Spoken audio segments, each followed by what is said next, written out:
পাপ কর্ম, পুণ্য কর্ম, পাঁচটা জিনিস মৃত্যুর সঙ্গে করে নিয়ে যেতে হবে আপনাকে। পাঁচটার যে কোনো একটা। এক, পাপ করলে পাপ কর্ম, পাপ কর্মের ফল কোথায়? নরক লোক। নরকে 28 রকম নরক আছে। আজকে বাড়িতে গিয়ে আপনারা সার্চ করবেন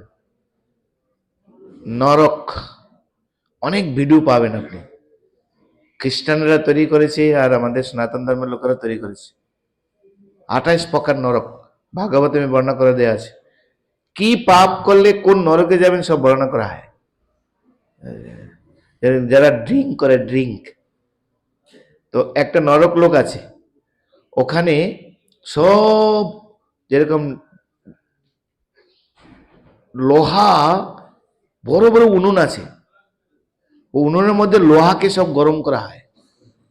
যারা ড্রিঙ্ক করে তাদেরকে ওখানে দুইজন জম পার্ষদ তারা নিয়ে যাবেন, নিয়ে বসাবেন, বসিয়ে সারাশি দিয়ে কেউ উপরে ধরবে, কেউ নিচে টানবে, আর দুইজন এরকম ঢালবে লোহার গরম, ও সব দেখানো হয়েছে ওখানে।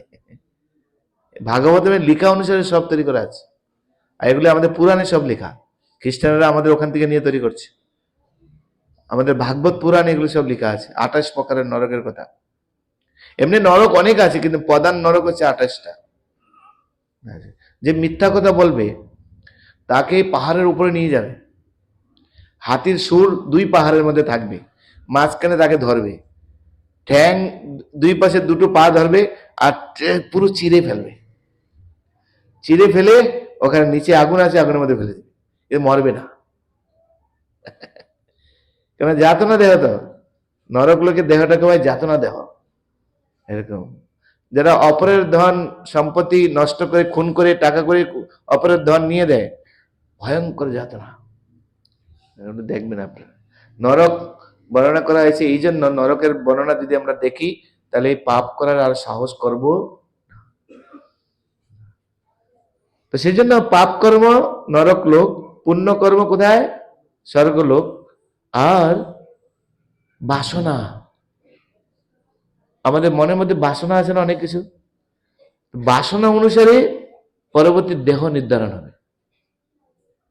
মরার সময় বাসনা অনেকের থাকে, যেরকম বাসনা সেরকম পরবর্তী দেহ।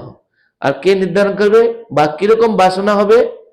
গুণ, 3 গুণ, সত্য, রজ আর তম, 3 গুণ সেটা নিয়ন্ত্রণ করবে।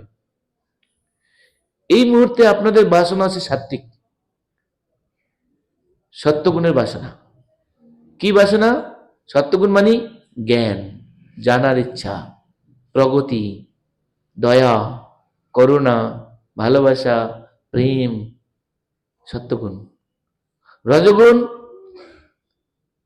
চঞ্চলতা, কর্মোদ্যম, ভোগবৃত্তি, লোভ, কাম, এগুলো হচ্ছে রজগুণ।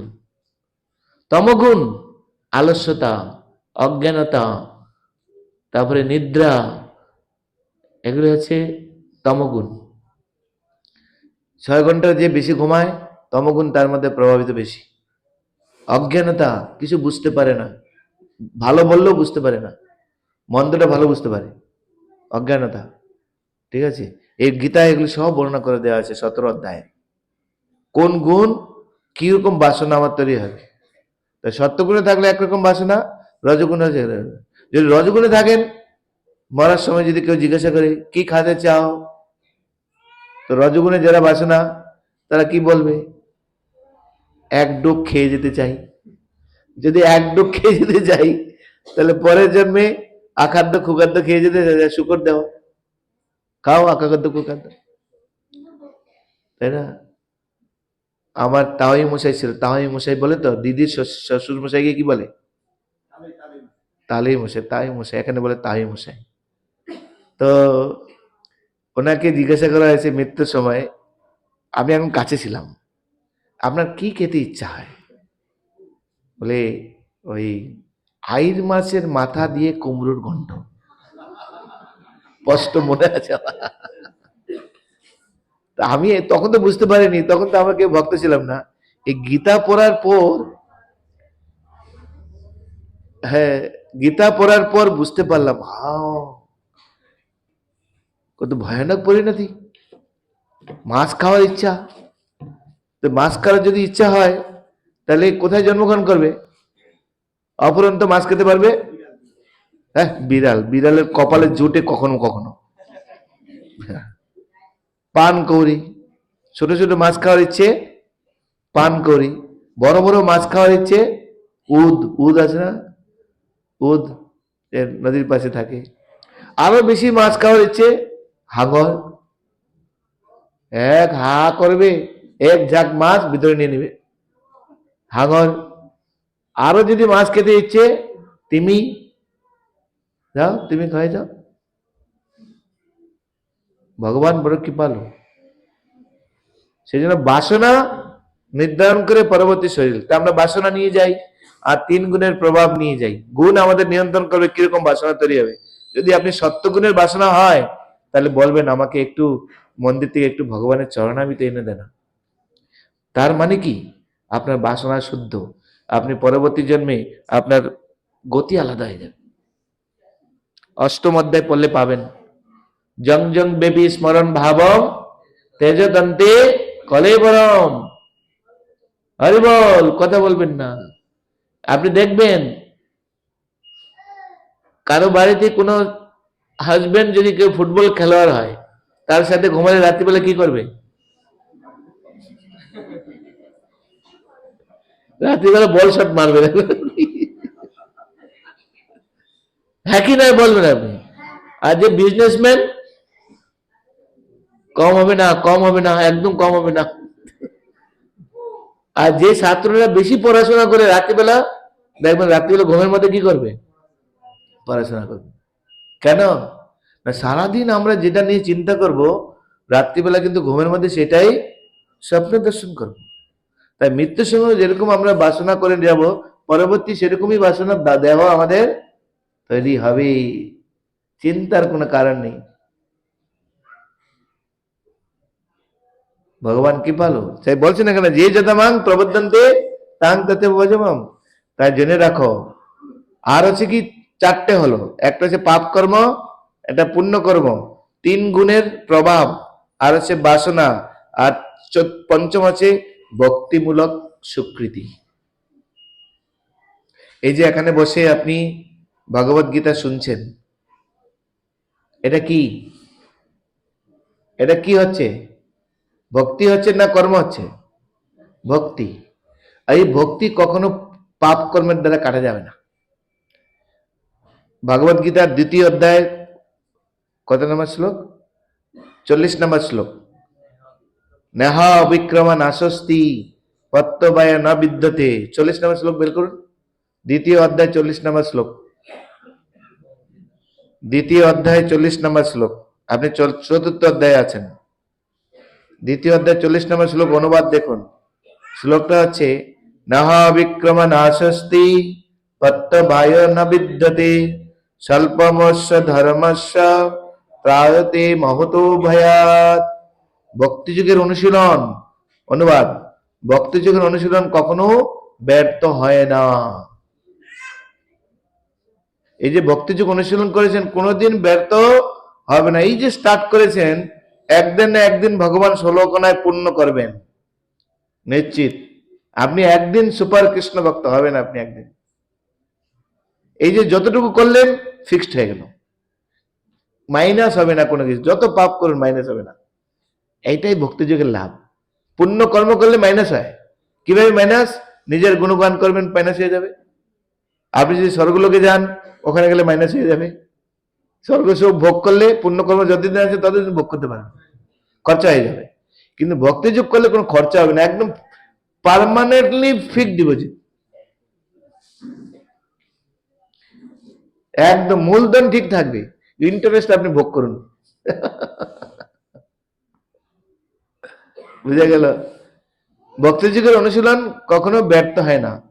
তার স্বল্প অনুষ্ঠান থেকে সংসার ও মহাভয় থেকে পরিত্রাণ করে, মহাভয় থেকে পরিত্রাণ করে। তাই কর্ম করো, কর্ম, কর্মই তোমাকে বলবে তুমি কে। তুমি ব্রাহ্মণ ক্ষত্রিয়, বৈশ্য, শূদ্র, ব্রহ্মচারী, গৃহস্থ, বানপ্রস্থ, সন্ন্যাসী, তোমার কর্মই নির্ধারণ করবে তুমি কে। আর এই কর্ম অনুসারী এই সমাজে আমি বর্ণ বিভাগ সৃষ্টি করেছি, জন্ম অনুসারে না। এই ব্রাহ্মণ, ক্ষত্রিয়, বৈশ্য, শূদ্র জন্ম অনুসারে নয়, কি অনুসারে? কর্ম অনুসারে। ব্রাহ্মণ হয়ে যদি ব্রাহ্মণের কাজ না করে, সে ব্রাহ্মণ হতে পারবে না। অথচ আপনি ব্রাহ্মণ নন, কিন্তু আপনার কার্যকলাপ ব্রাহ্মণ, তাহলে আপনি হচ্ছেন ব্রাহ্মণ। তার প্রমাণ অনেক রয়েছে। ওকে গিয়ে একটু একটু সাইডে নিয়ে যান, একটু সামান্য। তো যেরকম বহু ইতিহাস রয়েছে, বিশ্বামিত্র ক্ষত্রিয় ছিলেন, কিন্তু যখন উনি তপস্যা করলেন, যখন তিনি ব্রাহ্মণত্ব গুণ অর্জন করলেন, তখন তিনি ব্রহ্মর্ষি হলেন। হ্যাঁ কি নয়? বিশ্বামিত্র তার প্রমাণ। এরকম অনেক ভক্তের অনেক উদাহরণ রয়েছে। তাই জন্ম অনুসারে আমাদের পরিচয় নয়, কর্মই নির্ধারণ করে আমাদের পরিচয় কি। এই গীতার কথা, এটা আমার কথা নয়। চাতুর্বর্ণং মায়া সিস্টেম গুণকর্ম বিভাগ, সেই এই চতুর্থ অধ্যায়ের আমরা 14 নম্বর শ্লোকে পড়ে এসেছেন। 13 নম্বর শ্লোকে চাতুর্বর্ণং মায়া সিস্টেম গুণকর্ম বিভাগস্য, বুঝে গেল? তাই কর্মই হচ্ছে প্রধান। কর্মের দ্বারা নিয়ন্ত্রিত হবে তুমি কে। বৃক্ষ কি তোমার বলে জোরে বলুন, ফলে না পরিবেশ। তাই কি ধরনের কর্ম করছেন আপনি, তার দ্বারা নির্ধারণ হবে আপনি কে। আপনি ক্ষত্রিয়, আপনি প্রজা শোষণ করছেন, তাহলে আপনি শূদ্র, ক্ষত্রিয় নন। আপনি ক্ষত্রিয়ের কাজ আলাদা, শূদ্রের কাজ কি? সেবা করা, 3 বর্ণের সেবা করবে। কিন্তু শূদ্র হয়ে আপনি যদি ক্ষত্রিয় কাজ করতে যান, তাহলে আপনার নেচারটা কি থাকবে? শূদ্রেরই নেচার থাকবে। সেই জন্য এখন শূদ্র সব রাজা হয়ে গেছে, ক্ষত্রিয় আর রাজা নেই। সেই জন্য রাজধর্ম নেই, চোর বাটপারে সব ভরে গিয়েছে। এটা হচ্ছে মেইন জিনিস। সব ক্ষেত্রে আপনি দেখুন, এখন আর কোথায় বিদ্যাসাগরের দেশে সেই টিচার আছে? নেই আর সেই যুগের প্রভাব। তাই যদিও আমি এই কর্ম বিভাগ সৃষ্টি করেছি, কিন্তু আমি এই কর্মের দ্বারা প্রভাবিত নই। এবার ভগবান তিনি অর্জুনকে বললেন, দেখো এইভাবেই কর্ম করে প্রাচীনকালে বহু ঋষিরা তারা এই সংসার চক্র থেকে উদ্ধার হয়েছেন। তাই কর্ম করো, কর্ম। কি ধরনের কর্ম করব? জ্ঞানের সহিত কর্ম। কোন কর্ম করা উচিত, কর্ম, অকর্ম, বিকর্ম, এগুলি তোমাকে জানতে হবে। কর্ম হচ্ছে ফলের আশা করে যে কর্ম করা হয়, তাকে বলা হয় কর্ম। আপনি কর্ম করছেন, কিছু ফল কামনা করছেন, কিন্তু ফল পেলে কি হবে?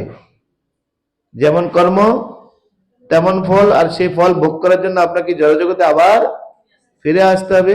এভাবে কর্মবন্ধন লেগেই থাকবে।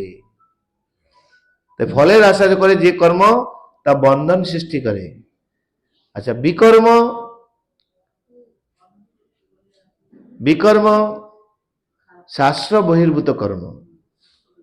শাস্ত্রে বলছে মিথ্যা কলাপ বলা উচিত নয়, আপনি বলছেন মিথ্যাই পরম ধর্ম। যা বলিব মিথ্যা বলিব, একটা সত্য বলিব না।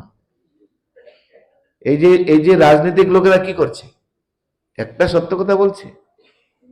এখন আর নেতাজি নেই, কোথায় প্রাণ দিবে দেশের জন্য। দেশকে যত শোষণ করা যায়, দেশ পুরো উল্টিয়ে যাক, গদি আমার ঠিক থাক। আর গদি ঠিক রাখার জন্য যা করতে হয়, যে মানবে না শেষ করে দেব। চলছে এখন সমাজে। কোথায় এগুলো আর নেই এখন, তো খুব কঠিন। বিকর্ম, জীব হিংসা মহাপাপ। আমরা বলছি কি, আত্মাকে কষ্ট দিয়ে কি আর ধর্ম হয়? তাই যা চায় তাই খাও। ভোগ করতে করতে একদিন ত্যাগ আসবে, তাই এখন ভোগ করে যাও। বুঝে গেল? এরকম এগুলি সব বিকর্ম না, ভোগ করে কখনো ত্যাগ আসে না। বীরবল প্রমাণ করেছেন, আকবর আর বীরবল প্রমাণ করেছেন।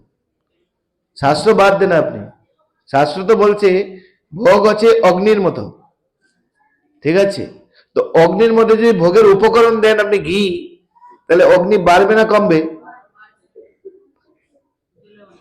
আগুনের ভোগ্য উপকরণ হচ্ছে ঘি, আগুনের মধ্যে যদি ঘি দেওয়া হয় বাড়বে, কমবে না। তাই ভোগের মধ্যে ভোগ দিলে ভোগ আরো বাড়বে না কমবে? বাড়বে। বীরবলকে আকবর জিজ্ঞাসা করছেন, বীরবল, মানুষের ভোগ বাসনা কখন শেষ হয়? বা মহারাজ, মৃত্যুর আগে পর্যন্ত শেষ হয় না। দেখ, বৃদ্ধ হয়ে গেলে লোকের কত অবস্থা হয়, তার কোনো চেতনা থাকে না, সে কোনো কিছু খেতে ভালো লাগে না, কোনো কিছু হয় না, কোনো কিছু খায় না, একটু একটু খায়। না মহারাজ, এটু একটু কেন খায়?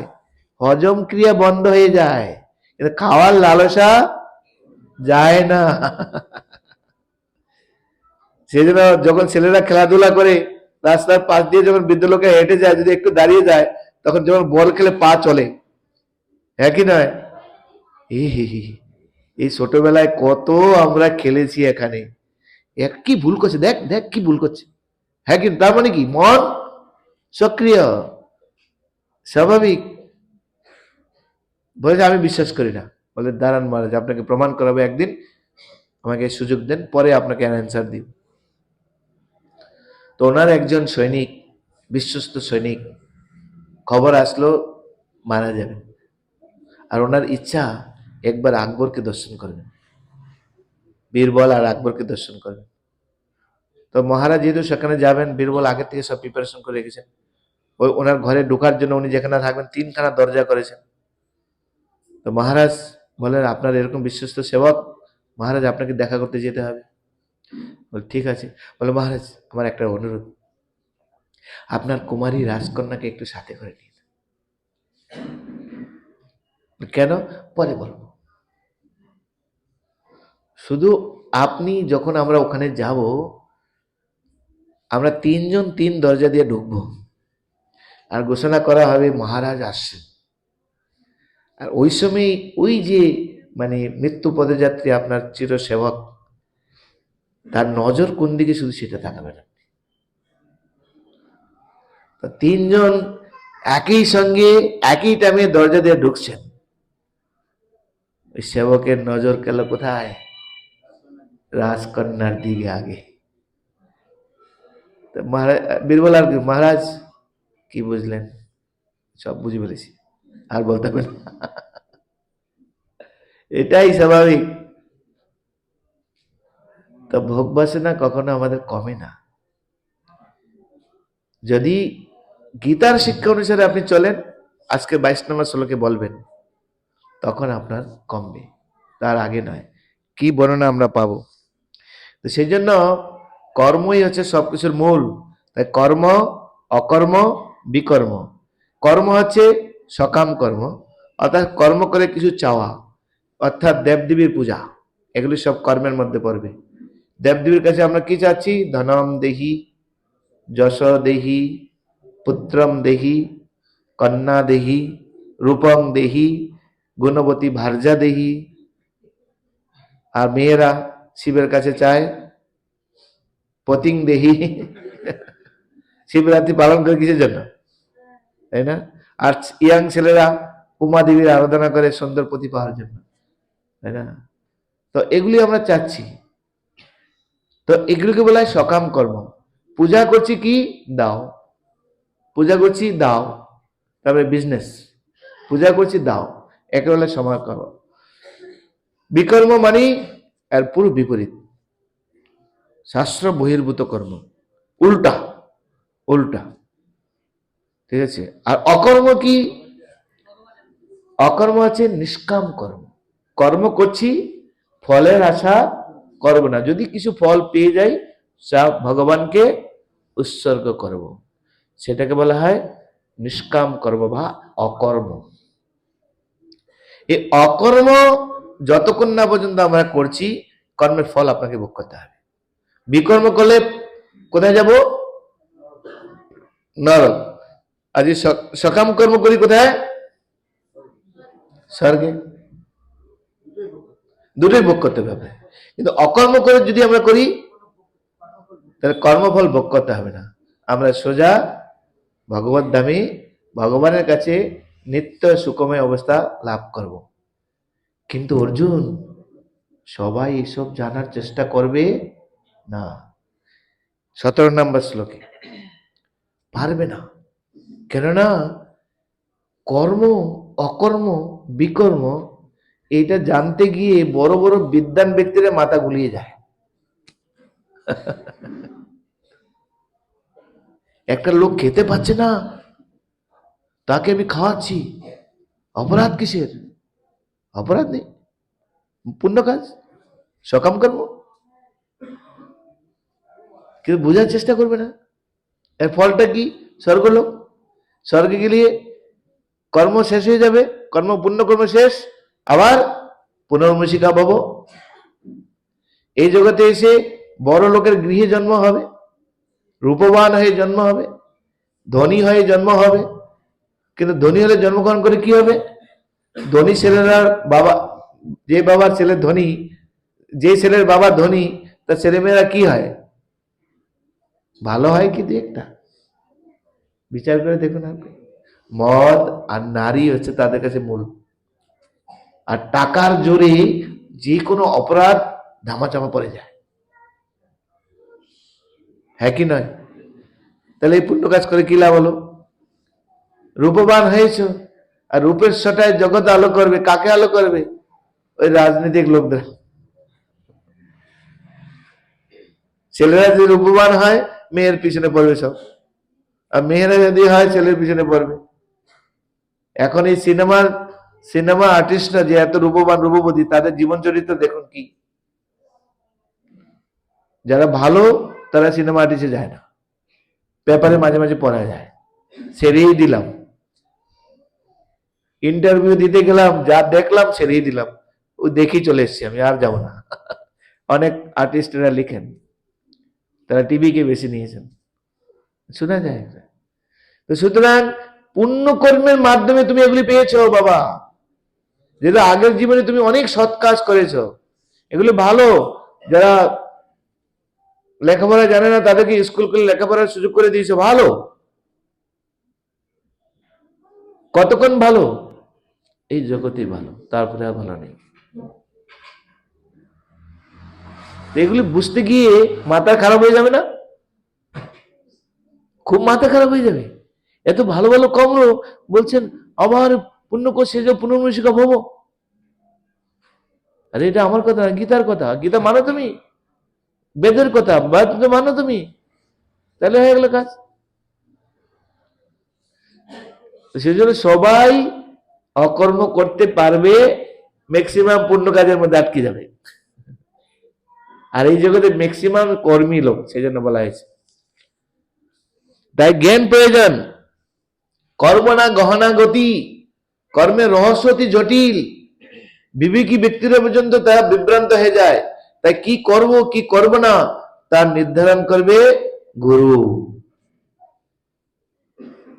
পরে বলবেন, ভগবান আসবেন 34 নম্বর শ্লোকে, তোমাকে গুরু গ্রহণ করতে হবে। সেই গুরু তোমাকে তখন জ্ঞান উপদেশ দিবেন, তুমি কোন কর্ম করবে, কোন কর্ম করবে না।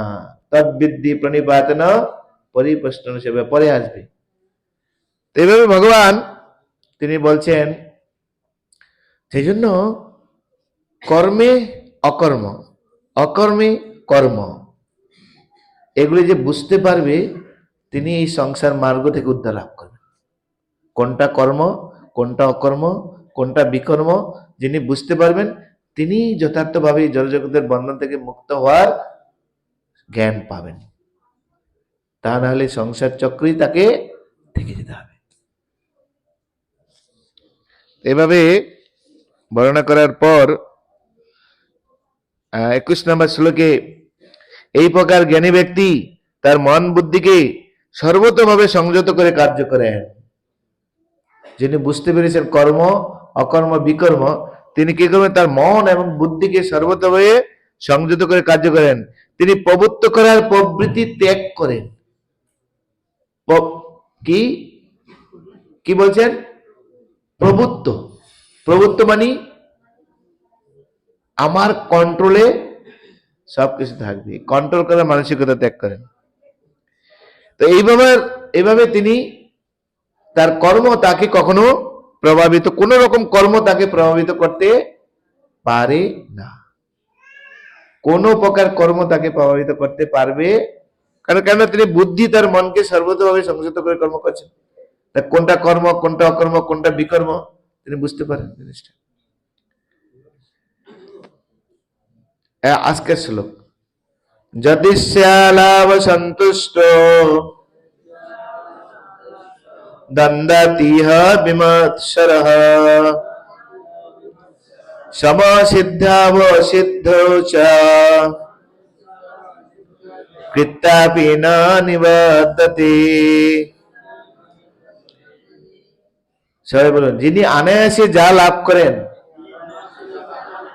তাতেই সন্তুষ্ট থাকেন, যিনি সুখ দুঃখ রাগ দেশ আদি দ্বন্দ্বের বশীভূত হন না এবং মাৎসর্য শূন্য, যিনি কার্যের সাফল্য অসাফল্যে অবিচলিত থাকেন, তিনি কর্ম সম্পাদন করলেও কর্মফলের দ্বারা কখনো আবদ্ধ হন না।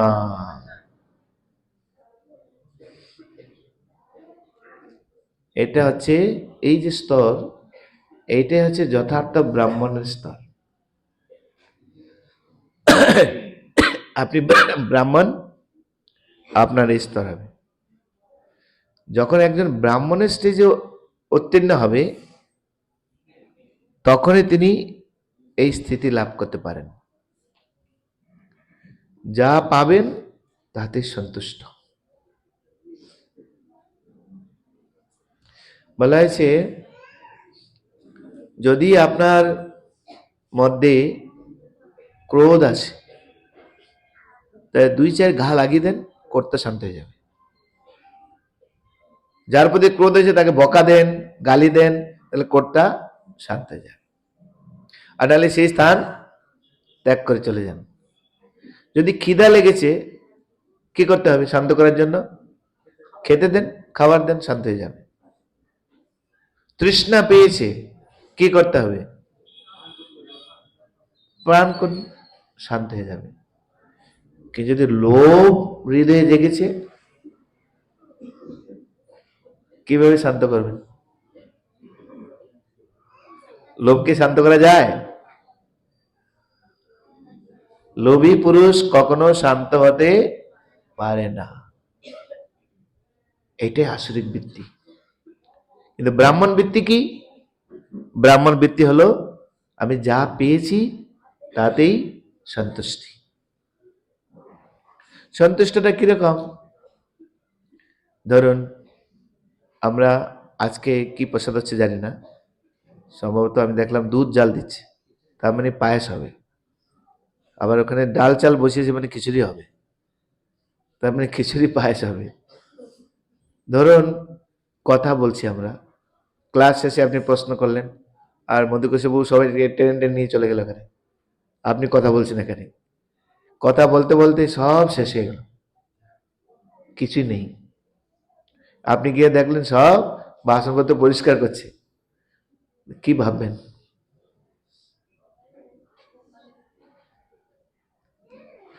যদি এই স্তর লাভ করেন, ওহো আচ্ছা প্রসাদ নেই না, ঠিক আছে, আচ্ছা ভগবান আমার কপালে আজকে প্রসাদ, ঠিক আছে, কিছু কি আছে, অল্প একটু খিচুড়ি পরে আছে, দেন দেন একটু দেন, প্রসাদ তো কণিকা মাত্র, পেলে সন্তুষ্ট।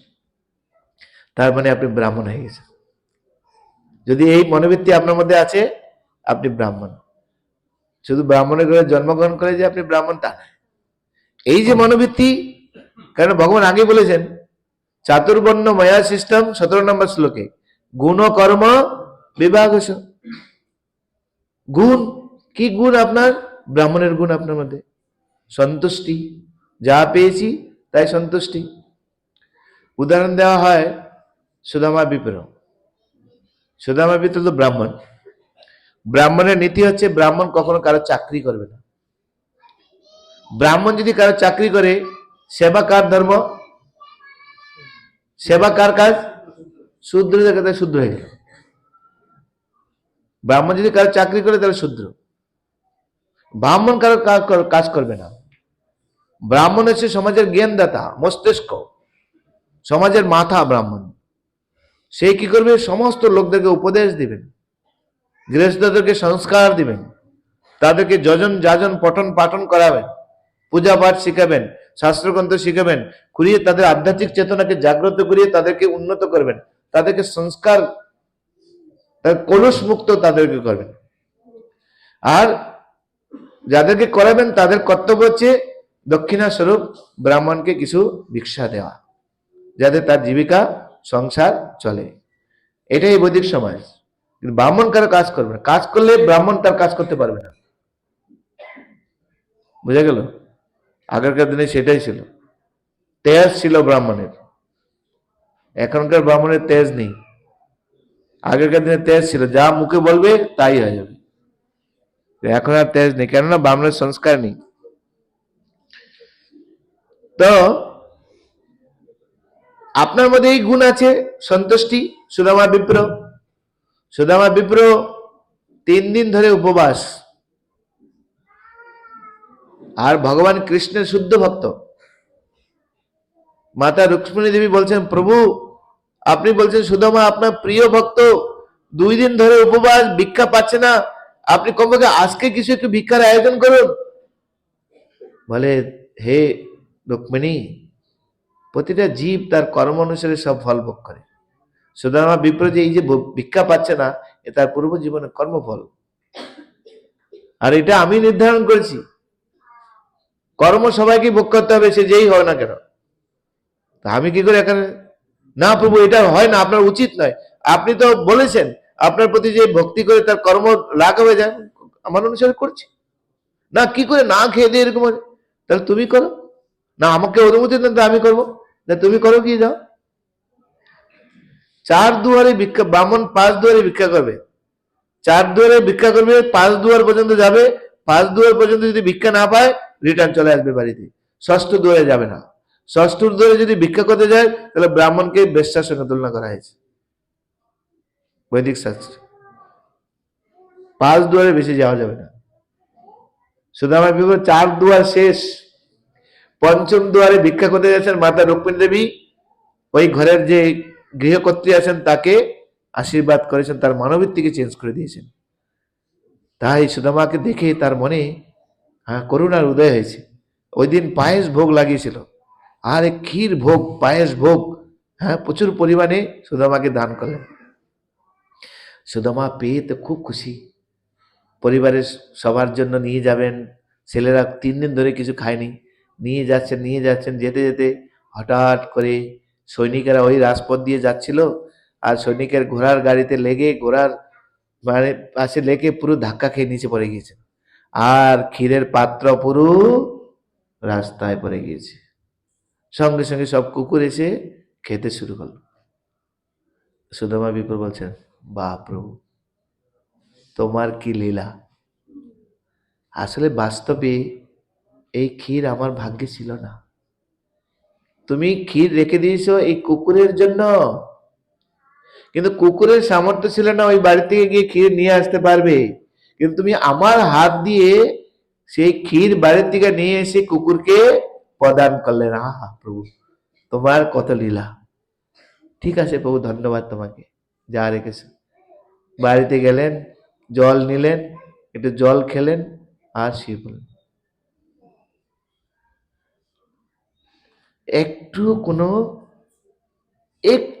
একটু মাত্র বিচলিত হলেন না। এটাই ব্রাহ্মণ। তাই এখানে ভগবান বলছে যে গুণ আর কর্ম, তাই গুণ আপনার নির্ধারণ করবে আপনি কে। মহাপুরুষ এই একই কথা বলেছেন, কিবা বিপ্র কিবা নাসি শূদ্র কিনে নয়, যেই কৃষ্ণ তত্ত্ববেত্তা সেই গুরু হয়। গুরু কে হবে? কৃষ্ণ তত্ত্ববেত্তা সেই গুরু হয়। সবাই গুরু হতে পারবে না। বিচার করে দেখেন আপনি। মহাপ্রভু আরো সহজভাবে বলছেন, যে ভজে সে বড় অবক্তহীন সার, কৃষ্ণ ভজনে নাহি জাতি কুলাদির বিচার। কৃষ্ণ ভজনে কোন না জাতির ভাগ আছে, না কুলের ভাগ আছে, না ছোট বড়ের ভাগ আছে, না শিক্ষিত অশিক্ষিতের ভাব আছে, না কানা খোরার ভাব আছে, কিছু নেই। যে ভজে সে বড়। তুমি ভজনা করছো, তুমি বড়।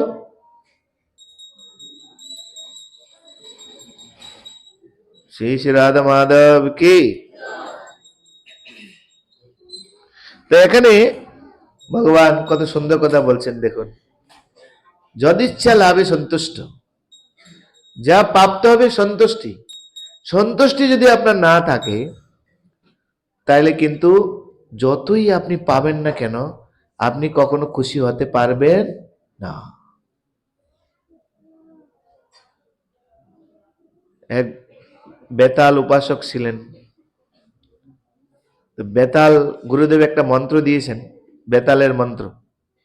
আমি একটা মন্ত্র দিচ্ছি, তুমি যা চাচ্ছ তাই পেয়ে যাবে।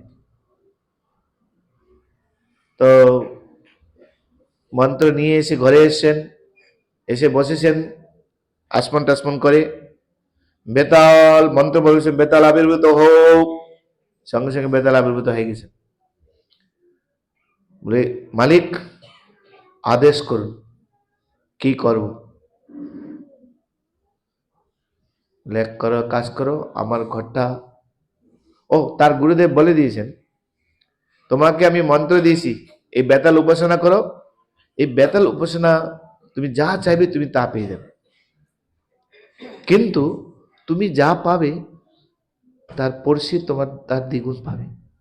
যখন বলছে তুমি যা চাইবে তা পাবে এই মন্ত্রের মাধ্যমে, কিন্তু পরের লাইনটা আর ও মাথায় রাখে, ভুলেই গিয়েছে মাথা আনন্দে। এসে বলছেন, বেতাল আবির্ভূত হও। বলে, কি চাও ভাই? বলে, আমার বাড়িতে খড়ের বাড়ি, পাশের বাড়ি সব দেলান, তাই আমার বাড়ি দোতলা বাড়ি করে দাও। তো সঙ্গে সঙ্গে বেতাল দোতলা বাড়ি করে দিয়েছে। এবার দোতলা বাড়ি পেয়ে এখন পাশের বাড়িকে দেখাবে, দেখো আমার কত দোতলা বাড়ি, তোমার একতলা। বাইরে গিয়ে দেখছেন ওর দোতলা আর ওদের কত তলা হবে? চারতলায়। কি ব্যাপার, আমার দোতলা চারতলা কি করে হলো? আবার বলছে মন্ত্র কিছু একটু ভুল হয়ে গেছে হয়তো। আবার মন্ত্র জপ করলেন, বেতলা কি চাও? বলে, ওদের চারতলা বাড়ি, আমার ছয়তলা বাড়ি হয়ে যাবে। তো সঙ্গে সঙ্গে চারতলা বাড়ি হয়ে গেল, ছয়তলা বাড়ি হয়ে গেল। আর ওদের গিয়ে দেখছে সব 12তলা বাড়ি। তখন ও ভাবছে, হয়তো আমার মনে হয় চাওয়াটা এই বিল্ডিং চাওয়াটা ঠিক হচ্ছে না, অন্য কিছু চেয়ে দেখি। বেতাল আবির্ভূত হও, মালিক আদেশ করুন। বলে, ওদের বাড়ি একটা করে গরু, আমার 4টা করে গরু হয়ে যাবে। 4টা করে গরু হয়েছে। আর ওদের বাড়িতে গিয়ে দেখে সবার 8টা করে গরু। তখন ও ভাবলো, তার মানে আমি যা পাবো তার ডবল ওরা পাবে। কি করব? তো বিচার করে বলে, বেতাল আবির্ভূত হও। বেতাল আবির্ভূত হয়েছে। কি চাও ভাই? আমার এক চোখ কানা হয়ে যাক।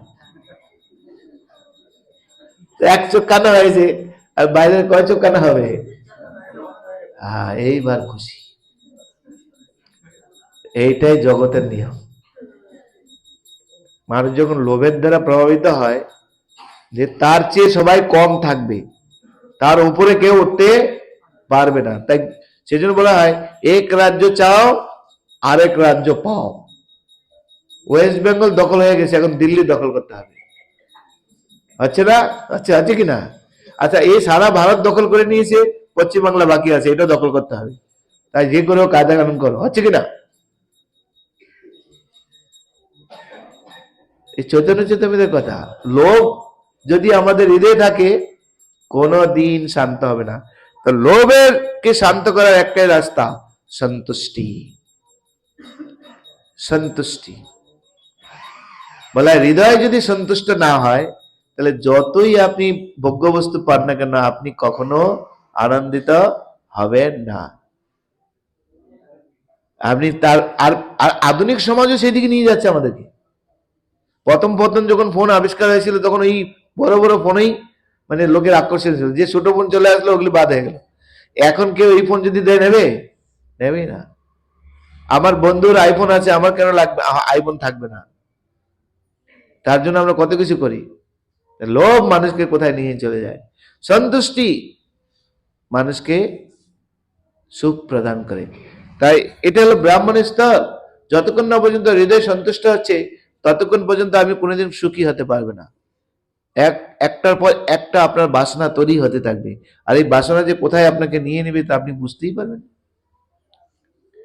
বর্তমান রাজ্য, বর্তমান সরকার, বর্তমান জনগণ তার প্রমাণ। হ্যাঁ, বাংলাদেশ নিয়ে নিয়েছে জোর করে, ঠিক আছে। আবার এখন ভারতের দিকে বলছে চিকেন নেক না কি বলছে, 7 স্টার চিকেন নেক আর কি বলছে।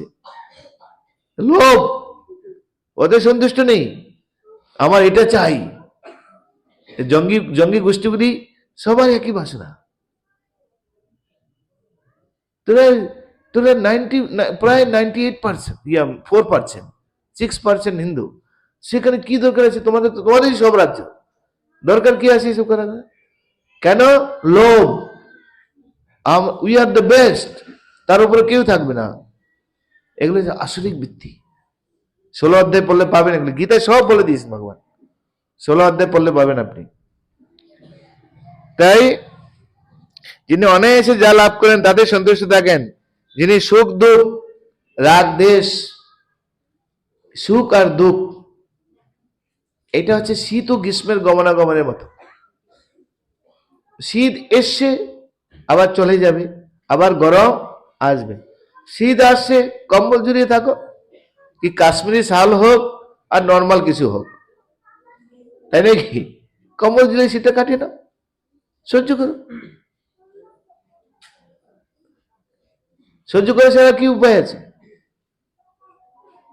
শীত গ্রীষ্ম আসছে, আবার যাবে। শীতের পরে গ্রীষ্ম, গ্রীষ্মের পরে আবার শীত। তাই সুখের পরে দুঃখ, দুঃখের পরে সুখ। কি করতে হবে? সহ্য করো না। আমি সুখকে পেতে চাই, ধরে রাখতে চাই, তার জন্য যা করতে হয় করব। তো মামার বাড়িতে যাবে, তাই হচ্ছে। কারণ আমরা ব্রাহ্মণ নই, আমরা সব শুদ্ধ হয়ে গেছি, সেই জন্য আজকে এই পরিস্থিতি।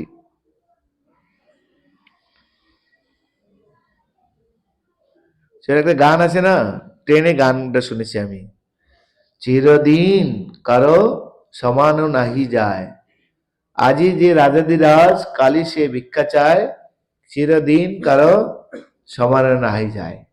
অযোধ্যায় শ্রীরামচন্দ্র, তার হলো বনবাস। তাই সাক্ষাৎ ভগবান কালকে রাজা হবে, কিন্তু কালকে রাজার রাজ্যের পরিবর্তে কোথায় চলে গেল? আর রাবণ লক্ষ্মী সাক্ষাৎ, তাকে বলে এত দুর্গতি। চিরদিন কারো, ওইটা ওই বর্ণনা করছেন ওই গানের মধ্যে, আমি বিচার করে দেখলাম। তারপরে এত বড় দানি কে? হরিশ্চন্দ্র মহারাজ, আর তার কি দুর্গতি হলো। কিন্তু সব কি করতেন তারা? মাথায় পেতে সব গ্রহণ করেছেন। সন্তুষ্টি, কেন বিচলিত হননি। সীতা মহারানী বনে যাওয়ার জন্য বিচলিত হননি। প্রভু রামচন্দ্র যখন শুনেছেন বনবাসে যাবেন, সঙ্গে সঙ্গে তিনি গ্রহণ করেছেন। হরিশ্চন্দ্র মহারাজ বিশ্বামিত্র ঋষি যেভাবে চেয়েছেন সেভাবে তিনি সব উৎসর্গ করে দিয়েছেন। তারপর বলছে দান করেছে তো গুরু দক্ষিণা দিতে হয়, গুরু দক্ষিণা দাও। আবার গুরু দক্ষিণা কি? সেই স্বর্ণ মুদ্রা উপরে ফেলা হবে, উপরে যত দূর উপরে যাবে অত দূর পর্যন্ত স্বর্ণ মুদ্রা দিতে হবে। কি কঠিন শাস্তি। বউকে বিক্রি করে দিলেন প্রথমে, নিজের বউ মন চায়নি। পত্নী বলেন, হে প্রভু, এই মুহূর্তে আপনি বিপদে পড়েছেন, আমার পত্নী ধর্ম হচ্ছে আপনাকে সহায়তা করে, আপনি আমাকে বিক্রি করুন কোথাও। শৈবা নিজে বিক্রি হয়ে গেলেন পতিকে রক্ষা করার জন্য। তাও কিছু বাকি ছিল, সেই বাকি হওয়ার জন্য নিজে কি হয়ে গেলেন, ডোম রূপে গিয়ে সেবা নিলেন, বাকি অর্থ দিলেন। তাও ভোট পরীক্ষা শেষ হয়নি, রুহিদাস মারা গেল সাপের কামড়ে। এখন তাকে অন্ত্যেষ্টিক্রিয়া করতে হবে, এর নিয়ম আছে, করি ছাড়া, টাকা ছাড়া অন্ত্যেষ্টিক্রিয়া করানো না। আর সেই ডোম কে ছিল, ওর বাবাই। কিন্তু পয়সা ছাড়া হবে না, তুমি পয়সা নিয়ে আসো, কারণ আমি মালিকের কাজ করছি। আমরা একটু ডুপ্লিসিটি করে দিতাম, কিন্তু একটু করিনি, নীতি ধর্ম রক্ষা করেছেন। আর এর ফলস্বরূপ সারা বিশ্ব হাহাকার চলে গেছে, ব্রহ্মা বিষ্ণু মহেশ্বর সেখানে নেমে আসলেন। সেখানে বিশ্বামিত্র ফেল হয়ে গেলেন, যে হরিশ্চন্দ্র রাজার যে দানি, তার সেই ধর্মকে আমি পরীক্ষা করতে গেলে ফেল। আবার পুনরায় সব রাজ্য রুহিদাস সব ফিরে দিলেন। এটাই ব্রাহ্মণের নীতি, সন্তুষ্টি, কিছুই হয়নি। তো এই সন্তুষ্টি যদি আমরা না হই তাহলে হবে না। সুদামা বিপ্র দেখুন, ওই জল খেয়ে ঘুমিয়ে গেছেন, তবুও হায় উতাস করেনি, তার ফলস্বরূপ ভগবানের কৃপা তারা লাভ করেছিলেন। সুদামা বিপ্র ভগবানের রাজ ঐশ্বর্য তিনি লাভ করেছিলেন। রুহিদাস হরিশ্চন্দ্র পুনরায় তিনি আবার তার সমস্ত রাজ্য পুনরায় ফিরে পেয়েছিলেন। কিন্তু বিচলিত হলেই গেত। উনি যদি বলতেন না, আপনি অন্যায় আচরণ করছেন, আমি মানব না এইসব, হরিশ্চন্দ্র মহারাজ করতে পারতেন, বাহাদুর ছিলেন, বীর ছিলেন, কিন্তু একটুও কথা বলেননি। এইটাকে বলা হয় ব্রাহ্মণের স্তর। তাই আপনি কে, আপনার পরিচয় কি, আপনার ব্যবহার হচ্ছে আপনার পরিচয়। আর ব্যবহার কোথা থেকে আসবে, বিচার থেকে। আচার, বিচার, ব্যবহার। বিচার বোধ যদি না থাকে, না আচার হবে, না ব্যবহার তৈরি হবে। তাই বিচার বোধ এই শাস্ত্রগ্রন্থ আমাদেরকে প্রদান করে। কোন স্কুল কলেজে এই জ্ঞান প্রাপ্ত হওয়া যাবে না। দেখো কত সুন্দর কথা, মাৎসর্য শূন্য, এই জগতে মাৎসর্যপূর্ণ। লোকের যা আছে সন্তুষ্ট নয়, আমার কাছ থেকে ওর বেশি কেন হবে। ওই যে বেতাল উপাসনা দেখুন, ও 8 তলা বাড়ি হয়েছে, শান্ত থাক, ও 16 তলা বাড়ি হলো কি হলো, না আমার ওর চেয়ে বড় চাই। আর ওইসব কত গিয়ে আমাদের ঝগড়াঝাটি শুরু হয়, হচ্ছে কি না? মাৎসর্য। 5খানা গ্রাম দাও ভাই, পাণ্ডবেরা যুদ্ধ করবে না, বলছেন না, বিনা যুদ্ধে নাহি দেব সুচাগ্র মেদিনী। যুদ্ধ কি দরকার ছিল, রাজ্য তো পেয়ে গেছি সব, পাণ্ডবেরা স্বীকার করে 5টা গ্রাম দাও কমপক্ষে, দেব না, একটু দেব না, এক চুল পরিমাণে জমি ছাড়বো না। এসে মাৎসর্য। তো এগুলি থাকবে না। যিনি কার্যের সাফল্য অসাফল্যে অবিচলিত থাকেন।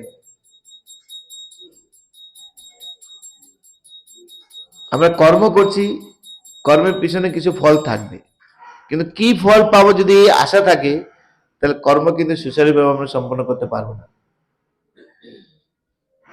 সেই জন্য কর্মে তোমার অধিকার, কর্ম ফলে তোমার অধিকার নেই। কর্মণ্যেবাধিকারস্তে মা ফলেষু কদাচন। লোকেরা বলে কর্মই ধর্ম, আমরা বলি কর্ম ধর্ম, কিন্তু কি ধরনের কর্ম ধর্ম? টেররিস্টরা যে কর্ম করছে সেটা কি ধর্ম? সেটা ওদের কাছে ধর্ম হতে পারে, কিন্তু সাধারণ জনগণের কাছে সামাজিক ভাবে সেটা ধর্ম নয়। চোরের কাছে চুরি করে ধর্ম, কিন্তু পুলিশের কাছে চুরি করে ধর্ম অপরাধ। তাহলে যে কোনো কর্ম কি করে ধর্ম বলতে পারেন আপনি? তাই ভগবান বলছেন যজ্ঞার্থাৎ কর্মণ্যত্র লোকয়ম কর্মবন্ধন। 3য় অধ্যায় ভগবান বর্ণনা করে গিয়েছেন, 3য় অধ্যায় 9 নম্বর শ্লোকে, যজ্ঞার্থাৎ কর্মণ্যত্র লোকয়ম কর্মবন্ধন। যদি ভগবানের জন্য কর্ম না করা হয়, তাহলে সেই কর্ম তোমাকে বন্ধনের সৃষ্টি করবে। সেই জন্য কর্ম, অকর্ম, বিকর্ম, 3টে জিনিস ভালো করে জানতে হবে। কর্ম, অকর্ম, বিকর্ম ভালো করে জানতে হবে, যে না জানলেই বিপদে পড়ে যাবে।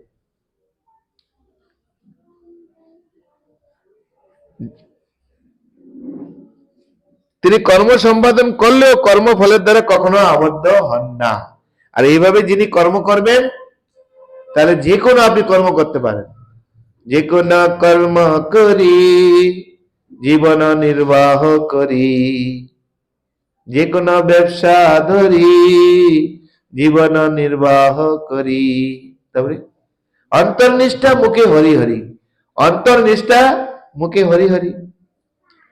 আপনি ব্যবসা করছেন, চাকরি করছেন, স্কুল টিচার, অফিসে কাজ করছেন, করুন, কিচ্ছু ক্ষতি নেই। কারণ কর্ম নিবৃত্তি হওয়ার জন্য ভগবত গীতাতে কোথাও নেই, কর্মই আপনাকে করতে হবে। লোকেরা বলে এই গীতা পড়িস না বাবা, গীতা বললে সংসার ত্যাগ হয়ে যাবে।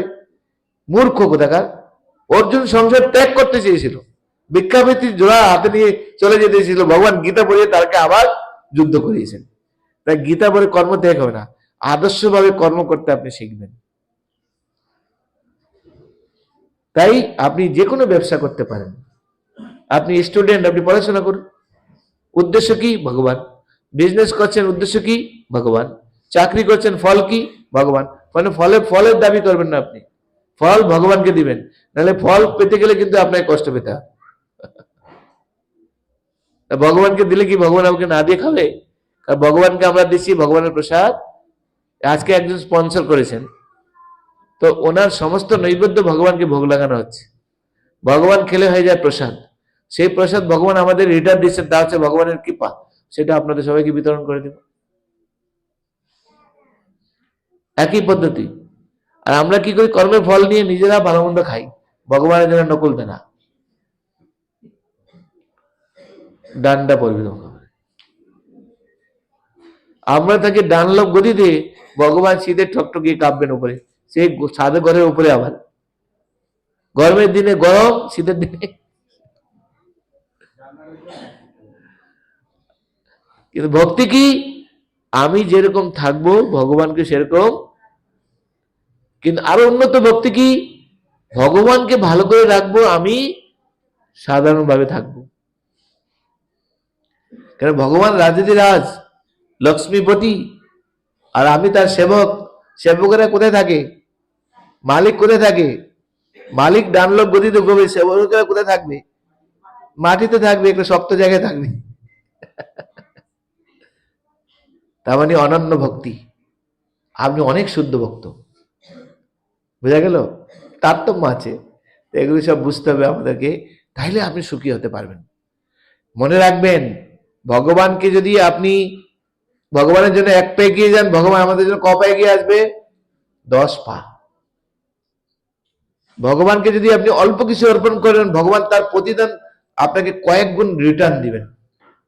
সেজন্য একটা হিন্দিতে কথা আছে, ভগবান জিসকো দেতা है ना सब पर फाड़ के देता है। এক রাম ভক্ত ছিলেন, এই মোগল সাম্রাজ্যের কথা বলছি, আমি মোগল আমলের কথা বলছি। কোন কারণে আকবর একটা বনে গিয়েছিলেন, খুব পিপাসার্ত ছিলেন, আর ওই ভক্তের বাড়িতে গিয়ে উঠেছিলেন একটু জল খাওয়ার জন্য। আর উনি তখন তৃপ্তি সহকারে জল আর নৈবেদ্য দিয়েছিলেন, প্রসাদ দিয়েছিলেন। খুব আনন্দ পেয়ে হাতের একটা আংটি দিয়েছেন, এটা রাখুন, যদি কোনো সময় লাগে, বিপদে পড়েন, আমি হচ্ছি বাদশাহ আকবর, আমার দরবারে আসবেন, আংটিটা দেখলে সবাই ছেড়ে দিবে, সোজা আমার কাছে চলে আসবেন, আমি আপনাকে হেল্প করব। দিয়ে চলে গেছেন। গরিব ব্রাহ্মণ ভক্ত, আর ভগবান রামের প্রতি তার পূর্ণ বিশ্বাস। ভগবান জিসকো দেতা है सब पर फाड़ के देता है। দেখ, একটু ধৈর্য ধরতে হবে, কপালে নেই এখন হবে না। কিন্তু স্ত্রী বারবার অনুপ্রেরণা দিচ্ছে, আরে যাও, একটু কমপক্ষে যাও, তুমি আকবরের কাছে যাও, আকবর বলে গিয়েছে তার কাছে গেলে কমপক্ষে কিছু আমাদের অভাব মিটবে।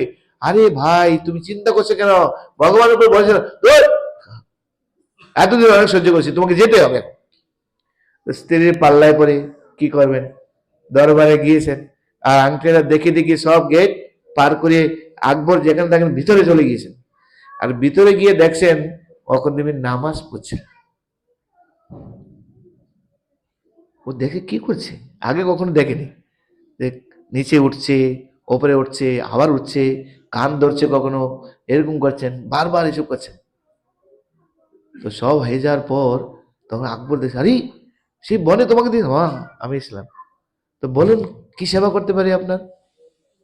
বলে আগে আপনি বলুন আপনি কি করছিলেন তখন। তো এই নামাজ বললে আর কি বুঝবে, সে বলছে আল্লাহর কাছে, ঈশ্বরের কাছে প্রার্থনা করছিলাম যাতে সংসার সুখে থাকে, রাজ্য সুখে থাকে, ধন দৌলতে যেন পরিপূর্ণ থাকে। আর এরকম আমাদেরকে 5 বার করতে হয়। মনে মনে বলছেন, এ তো দেখছি আমার চেয়ে আরো বড় ভিখারি। আমি তো আমার প্রভুর কাছে একটু কোনোদিন চাই না, আর এই প্রতিদিন কয়বার করে চায় আমার প্রভুর কাছে? 5 বার। তাহলে তো এই তো আমার চেয়ে আরো বড় অভাবী, তো ওর কাছে আমি কি চাইবো? দেখ, আকবর বলছে কিছু বলুন। না না ঠিক আছে, তোমার সঙ্গে দেখা করতে এসে হয়ে গেছে। না নিশ্চয়ই কিছুর জন্য এসেছেন আপনি? বলেন না, একটু দেখা করতে আসলাম। আর বলেন, বললে আবার কি ভাবে না দেওয়ার ঠিক নেই। তো চলে গিয়েছে। ভগবান খুব খুশি হয়েছেন, খুব খুশি হয়েছেন। খুশি হয়ে যাওয়ার পর তো ভগবান তাকে একটু কিছু হেল্প করবেন। তা উনি যেই পথ দিয়ে যাচ্ছিলেন, তো সেই পথে একটা গাছতলার নিচে একটা বড় হাড়ি রেখে দিয়েছেন। আপনাদের সময় আছে তো নাকি? সময় আছে? কারণ আমি দেখছি মেদিনীপুরে একটু আলাদা। আমাদের হলদিয়াতে, কলকাতাতে 4টার সময় আছে, 7টা বাজলে সব পালায়। কিন্তু এখানে দেখছি আপনার 6টার পরে আসেন। আপনি 8টার সময় পালালে সুবিধা নাকি? ওকে। আর আজকে আবার মোটামুটি ভালো প্রসাদ আছে, চিন্তা নেই।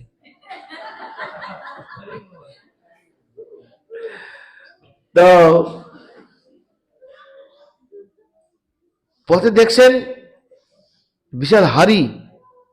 তো হাড়িটা খুলে দেখছেন সে মণি, রত্ন, মাণিক্য সব চকচক করছে, সোনা দানা। সঙ্গে সঙ্গে রেখে দিয়েছেন। চারিদিকে তাকাচ্ছেন, নিশ্চয়ই কেউ এখানে রেখে গিয়েছে, অথবা ভুল করে এখানে চলে গিয়েছে।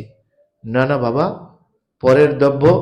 আমি শুনেছি ছোটবেলাতে বাবা শিখিয়েছেন, পরের দ্রব্য যে না বলিয়ে ধরে তাকে কি বলা হয়? চোর। আর ছোটবেলা আরেকটা জিনিস কবিতা শিখেছিলাম, পরের সোনা দিও না কানে, কান যাবে তোর হেসকা টানে। বুঝা যাচ্ছে? ছোটবেলায় এই কবিতা আমি শিখেছি, মা শিখিয়েছেন। পরের দ্রব্যে লোভ করবে না। আর চাণক্য পণ্ডিত কি বলছেন?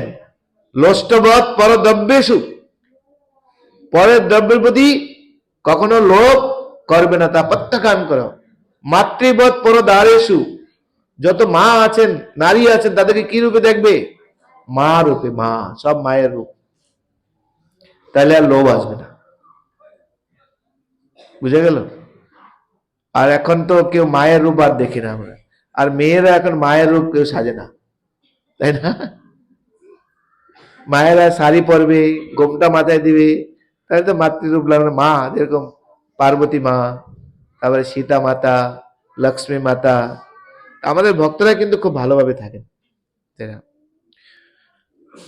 তো বলছে বাবা দরকার নেই, আমি চলি। ভগবান जिसको देता है उसको सांप पर फाड़ के देता है, we should be quiet।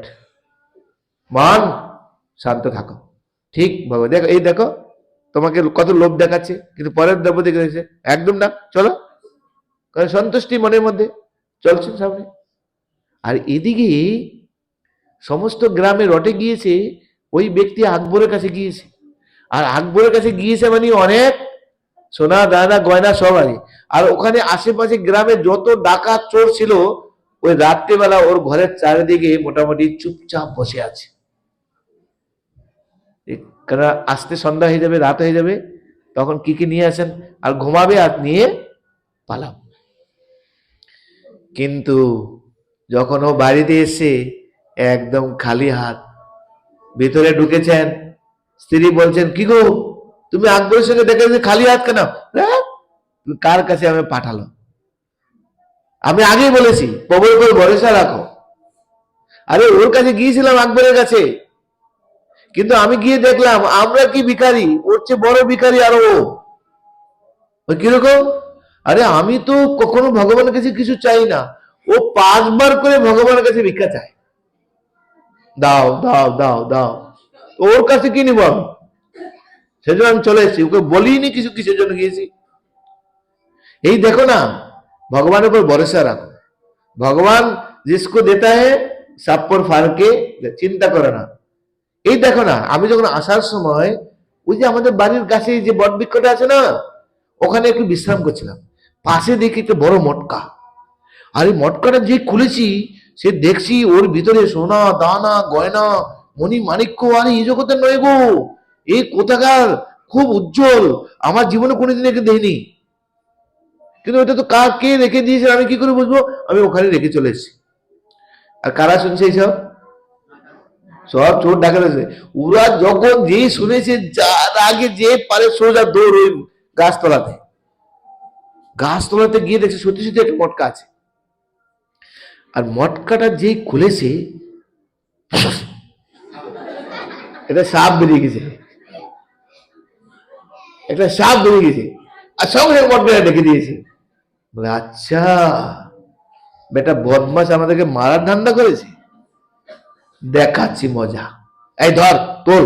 এটা তুলেছেন, মাথায় নিয়েছেন, মাথায় নিয়ে সিঁড়ি নিয়ে এসছেন, সিঁড়ি নিয়ে ওই ঘরের টালি ঘর ছিল, টালি ঘর ওনার, টালি ঘরে ছাদে উঠেছেন, ছাদ ফুটু করেছেন, টালি সরিয়েছেন, ফুটু করে মটকাটা উপর করে ওরা যেখানে ঘুমাবেন সেই জায়গায় এমনি ফেলে দিয়েছেন।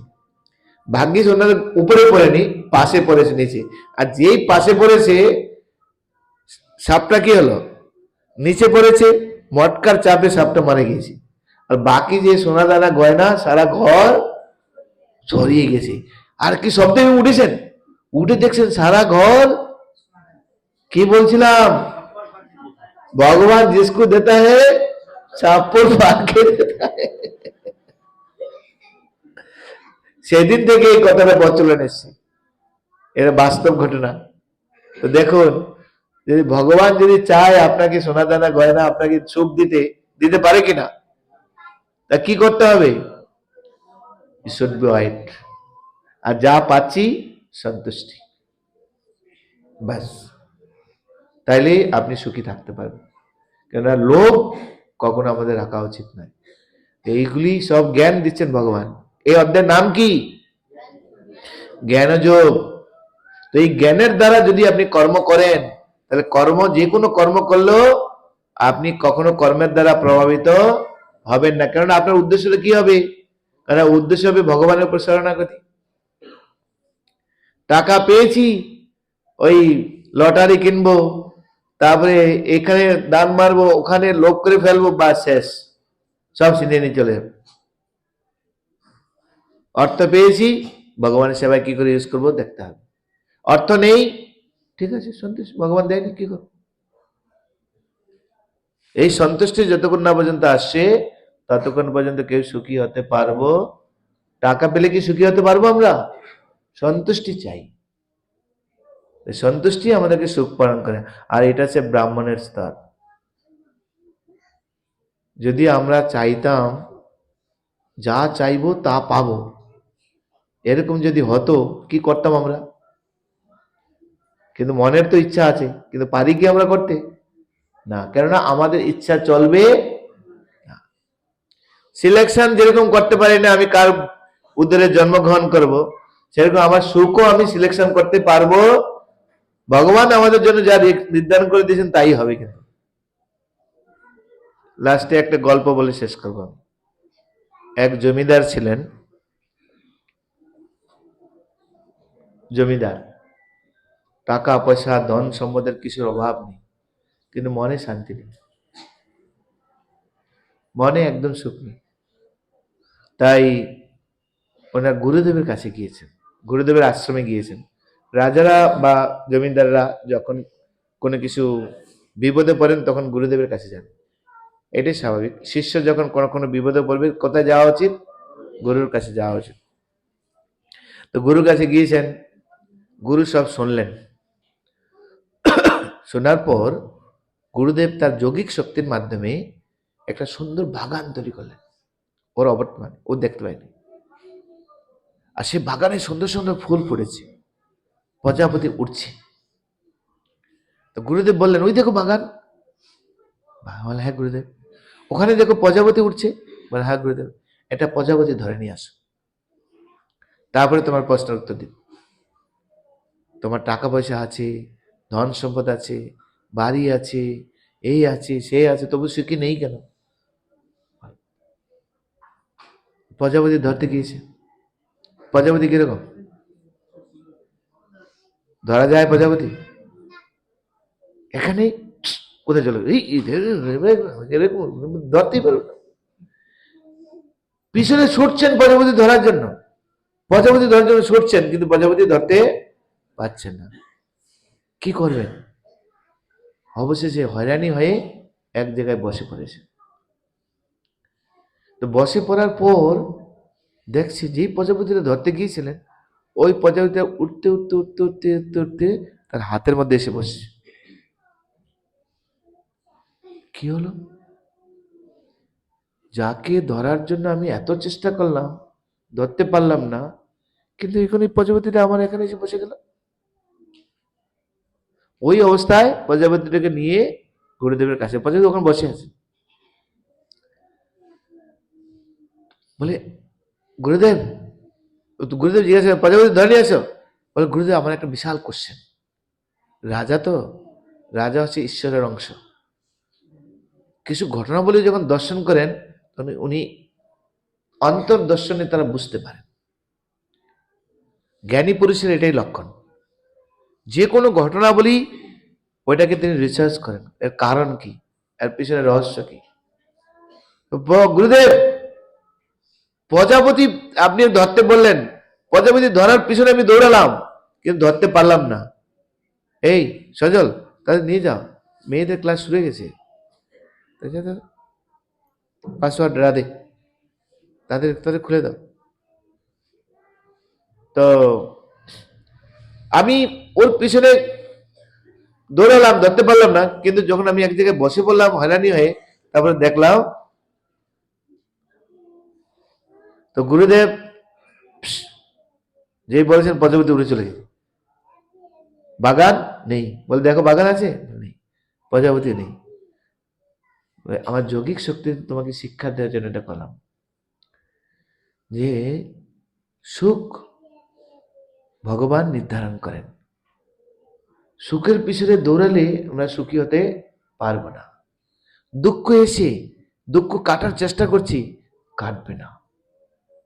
সুখে লাগিয়া এগোল বাঁধিল, অনলে পুড়িয়া গেল। একই নয়? নদীর এপার বলে সারিয়া নিঃশ্বাস, ওপারেতে সর্বসুখ। আর ওপারে যে আছে সে এপারে বলছে ওপারে সর্বসুখ। কোন পারে সুখ আছে কি না? সেই জন্য বলছি এই জগতে একজনের খাবার আরেকজনের জন্য বিষ। শীতকাল আমাদের জন্য অনেক কষ্টদায়ক হতে পারে, কিন্তু কম্বল কোম্পানির কাছে, সোয়েটার কোম্পানির কাছে, টুপি কোম্পানির কাছে, মোজা কোম্পানির কাছে ভগবানের আশীর্বাদ। গরম আপনার কাছে খারাপ হতে পারে, কিন্তু যারা ফ্রিজ কোম্পানি, ফ্যান কোম্পানি, তাদের কাছে বাম্পার সেল। রোগ আপনার জন্য ক্ষতিকারক হতে পারে, কিন্তু ডাক্তার কাছে, নার্সিং হোমের লোকের কাছে, হ্যাঁ কি না? কোনটা সুখ? এই জগতে কোথাও সুখ নেই। তাই সুখের পিছনে দৌড়ালে কি সুখী হওয়া যায় না? দুঃখের পিছনে কেটে তাকে কাটানোর জন্য চেষ্টা করলে দুঃখ থেকে মুক্ত হওয়া যায় না, ঠিক কি নয়? তাহলে নির্ধারণ করছেন কে? ভগবান। দেখো এর পিছনে দৌড়ালে তুমি ধরতে পারলে না, বসে পড়লে প্রজাপতিরা তোমার আছে। তাই সুখ যদি তোমাকে চায়, যখন নির্ধারণ হবে তুমি অটোমেটিক সুখী হয়ে যাও। আমি দেখি কেউ অনেক চেষ্টা করে বিজনেসে দাঁড়াতে পারে না, আবার কেউ যা হাত লাগায় মাটিও শোনা হয়ে যায়। হচ্ছে কিনা? যে বিজনেসে হাত লাগায় হয়ে যাচ্ছে। কারণ কি? ভগবান নির্ধারণ করে রেখেছেন তার জন্য। তাই ভগবানের জন্য ভরসা করতে হবে, ভগবানের উপর নির্ভরশীল হতে হবে। যা দিচ্ছেন ভগবান, যা ভগবান আমাদের জন্য করছেন, ভালোর জন্য না খারাপের জন্য? ভালোর জন্য। তাই যা আমার জীবনে আসবে সেটাকে কি করতে হবে? আমাকে মেনে নিতে হবে, সন্তুষ্টি করতে হবে। It should be what. Bangla একটা কথা আছে না, সবুরে মেয়া ফলে, যে সহে সে রহে। এটাই গীতার শিক্ষা। দেখুন কত সুন্দর কথা গীতায় বলেছে। আর এইসব শিক্ষা কি অন্য কোথায় শিখাবে কেউ? কেউ শিখাবে। শিল প্রভুপাদের অশেষ করুণা, তিনি ইসকন গড়ে তুলেছেন। আর ইসকন এই স্থানে একটা জায়গা পেয়েছে। আমাদের মাননীয় মাননীয় আমাদের কি নাম, কালীপদ পাহাড়, মেদিনীপুরের ছেলে, তার ইচ্ছা, তিনি আমেরিকার একজন সায়েন্টিস্ট, তিনি এখানে এই জায়গা দিয়েছেন। আমরা এই জায়গা কাজে লাগাচ্ছি। আধ্যাত্মিক জ্ঞানের শিক্ষা এখানে আমরা প্রদান করছি ভগবত গীতার ভিত্তিতে। আপনার বাড়িতে গীতা থাকলে আপনি দেখুন, কিন্তু শিল প্রভুপাদ এত সুন্দরভাবে ব্যাখ্যা করে দিয়েছেন, সেগুলি পড়লে আপনি অনুভব করবেন। কোনো কিছু সারার দরকার নেই, কৃষ্ণ ভক্তিতে কোনো কিছু সারার প্রয়োজন নেই, শুধু যোগ করার প্রয়োজন আছে। সেই জন্য গীতা দেখুন, কর্ম কি যোগ, জ্ঞান যোগ, ধ্যান যোগ। কর্মকে ভগবানের সঙ্গে যোগ করো, ধ্যানকে ভগবানের সঙ্গে যোগ করো, সব যোগ করো। গীতা পড়লে আপনি যোগ করবেন, বিয়োগ হবে না আপনার। বুঝা গেল কি? এইটা হচ্ছে ভগবত গীতা। লোকে ভুল শেখায় আমাদেরকে। তথাকথিত লোকেরা, এই উচ্চারণ করতে পারিস না, ভগবত গীতা পড়ছিস, পাপ হয়ে যাবে। আমাদের আচার্যরা বলছেন, ছোট্ট শিশু যখন কথা বলতে শিখে তখন কিভাবে ডাকে? হ্যাঁ, কিভাবে ডাকে? বাবা, বাবা বলতে পারে না, বা বা বলে না, দিদি, এরকম বলে, তখন কিরকম লাগে? আমাদের ভালো লাগে না খারাপ লাগে? ছোট্ট শিশু যখন প্রথম বলতে শিখে বাবার মনটা কি হয়? ও আমাকে ডাকছি, এরকম হয় কি না? অত অত সুন্দরভাবে বলতে পারছে না, না? তো ভগবানের অবস্থা তাই। আরে কেউ তো কিছু করছে না, এই কমপক্ষে কমপক্ষে আমাকে জানার চেষ্টা করছে, তা যেভাবে বলে আমি সেটাকে নেব। ভগবান নেবেন কি নেবেন না? তার প্রমাণ কি?